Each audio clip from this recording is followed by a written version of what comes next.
신명기 22장 1절부터 12절 이렇게 되겠습니다. 1절부터 4절까지 보면 이웃이 어려움에 당했을 때에 못 본 채 하지 말고 이웃을 도와주라는 말씀을 하고 있습니다. 이웃의 소가 길을 잃었다면 반드시 가만히 보고 있지 말고 잘 챙겨서 주인이 찾으러 올 때까지 돌봐주어야 합니다.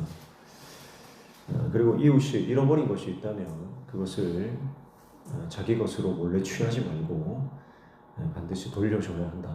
그렇게 말씀하죠. 또 형제의 낙이나 소가 넘어져 있다면 함께 일으켜줘라. 이렇게 말씀하고요. 여러 가지 규정들이 이렇게 소개가 되고 있는데 한마디로 정의하면 하나님 나라의 공동체 안에서는 다른 사람이 결코 타인이 아니다. 하나님 나라 공동체 안에서 또 다른 나의 몸이다.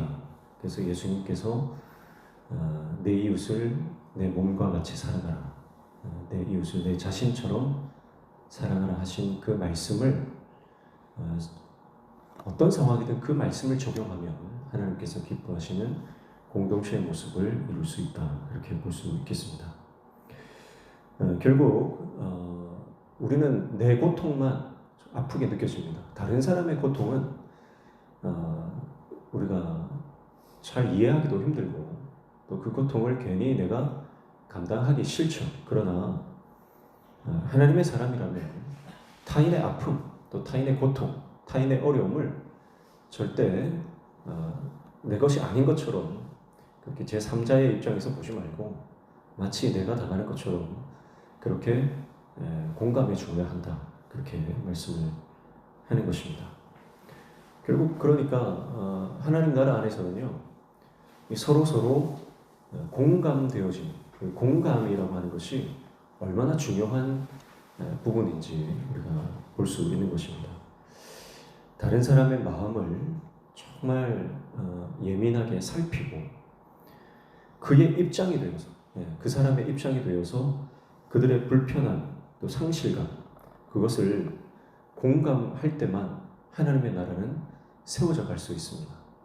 이기적으로 나만 알고 나만 배부르면 되고 그런 사람들로 차 있다면 그것은 하나님 나라 공동체가 될 수 없고 우리 교회도 마찬가지죠. 교회 안에는 서로 우리가 한 지체의식 우리가 예수 그리스도를 머리로 인정하고 우리는 그 분의 다 몸의 일부분이다라고 하는 생각을 가지고 지체의식을 가지고 살아갈 때에 교회는 아름다운 하나님의 공동체로 세워질 수 있는 것입니다. 그래서 우리 교회 안에 공감, 환대, 친절, 또 다정함, 또 섬김 이런 것들이 채워져야 됩니다. 그래서 항상 이 자기 중심으로 자기만 생각하는 사람들이 있죠. 그것을 깨버려야 됩니다. 그리고 항상 내가 누군가에 대해서 환대하고 또 공감하며 또 다정하게 섬겨주는 그런 모습이 필요하다는 것입니다. 그것이 먼저 이제 가정에서부터 일어나야 될 것입니다. 가족들끼리 다정해야 됩니다. 친절해야 됩니다. 섬겨야 됩니다. 그래서 공감하지 않는다면 일어날 수 없는 부분들이에요.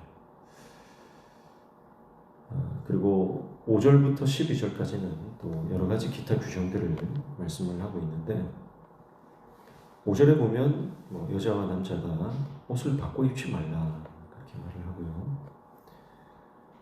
9절을 보면 종자를 섞어 부르지 말라. 또 10절에도 소와 나귀가 결의하여 갈지 말라. 같이 일을 시키지 말라는 거죠.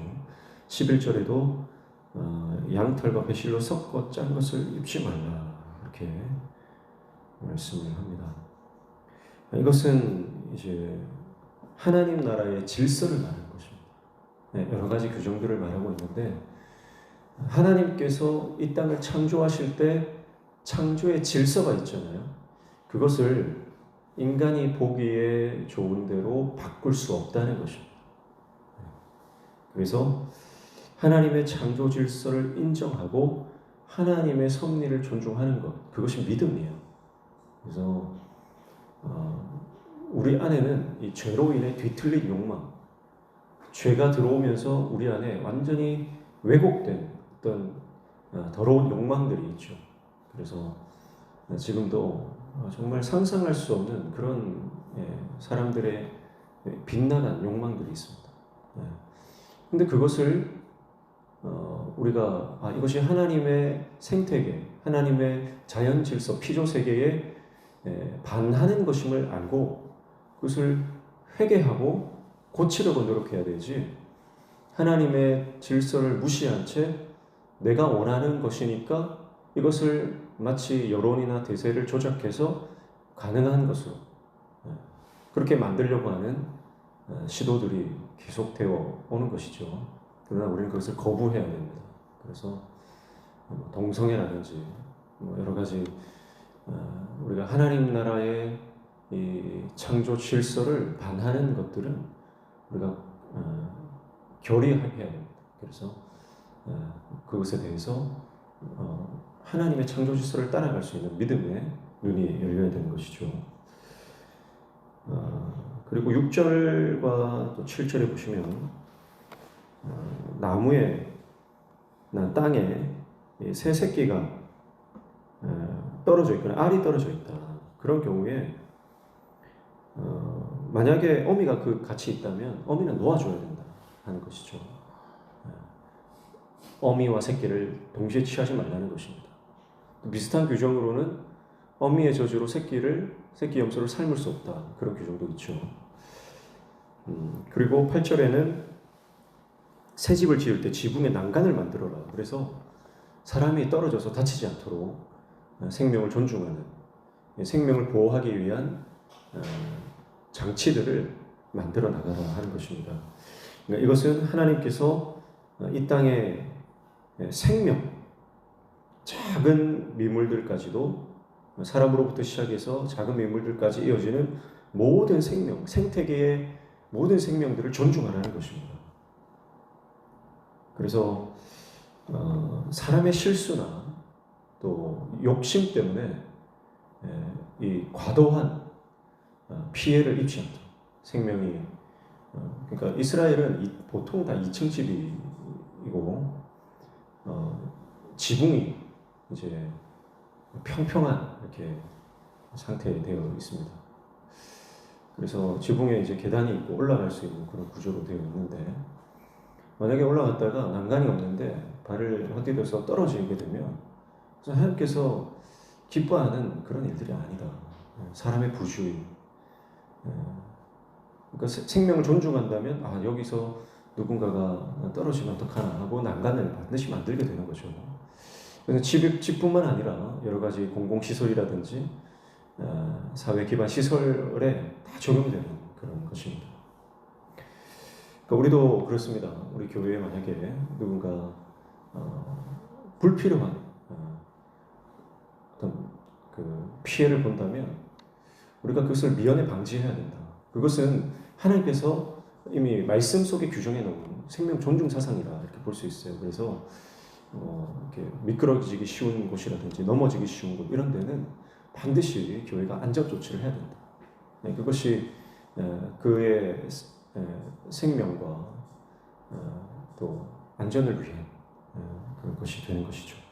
그래서 어쩌면 이게 신앙의 수준이라고 하는 것은 그런 보이지 않는 곳에서 내가 얼마나 세심한 배려, 지금 계속 말하는 게 결국은 나 위주로 사는 것이 아니라 다른 사람을 내가 어떻게 섬길 것인가, 하나님 나라 안에서, 공동체 안에서 내가 다른 사람들을 어떻게 섬기고 배려하고 공감하고 그렇게 함께 더불어 살아갈 것인가 라고 하는 것에 대해서 말씀을 하는 것이죠. 그러니까 우리 신앙의 수준이라고 하는 것이 나만 잘 먹고 잘 살고 나만 예수님 잘 믿는 게 아니라 정말 내 삶의 그 영역 안에서 모든 사람들이 행복하고 안전하게 살아갈 수 있는 그런 공간들을 만들어가는 것, 그것이 신명기에서 말씀하고 있는 하나님 나라 공동체의 특징이라고 볼 수가 있겠습니다. 그러니까 신앙이라고 하는 것이 우리 삶의 실제적인 영역까지 뻗쳐나가야 됩니다. 기도와 말씀으로 거룩해지는 건 맞습니다. 그것이 신앙의 핵심이고 그것이 없으면 아무것도 아닙니다. 그러나 기도와 말씀으로 우리의 영안이 열려지고 하나님의 사람으로 우리가 믿음으로 이렇게 충만하여 성령으로 충만하여 살아가는 인생은요, 반드시 우리 삶에 보이지 않는 어떤 사각지대에 사람을 향한 배려가 반드시 생기게 된다는 거죠. 사소한 것부터 큰 것까지 하나님께서 주신 생명을 존중하고 함께 더불어 믿음의 공동체를 세워나가는 것, 그것이 하나님의 뜻임을 알고 오늘 저와 여러분의 인생도 그런 다른 사람을 주 안에서 공감하고 그를 섬기며 또 작은 영역, 작은 부분들까지도 다른 사람을 배려해 줄 수 있는 그런 삶으로 세워나가고 우리 공동체가 세워져 나가는 아름다운 인생, 또 귀한 공동체로 그렇게 세워져 가시길 주님의 이름으로 축복합니다. 기도하겠습니다. 내 이웃을 내 자신처럼 사랑하라고 하신 예수님의 말씀을 기억하며 나를 통해 다른 사람들이 생명을 얻고 또 행복한 삶이 우리를 통해 확장되어 나아가는 그런 삶으로 사용되게 도와 주시옵소서. 또 우리 교회 공동체가 작은 자 한 사람 한 사람까지도 배려하고 또 그들을 잘 돌보아 줄 수 있는 그런 하나님 나라의 공동체로 세워져 갈 수 있도록 주님 은혜를 허락하여 주시옵소서. 오늘 주님 말씀 붙잡고 기도할 때 우리의 기도에 들어응답하여 주시며 우리 삶의 모든 막힌 문들이 열려지는 형통의 은혜를 허락하여 주시옵소서. 예수님의 이름으로 기도하옵나이다.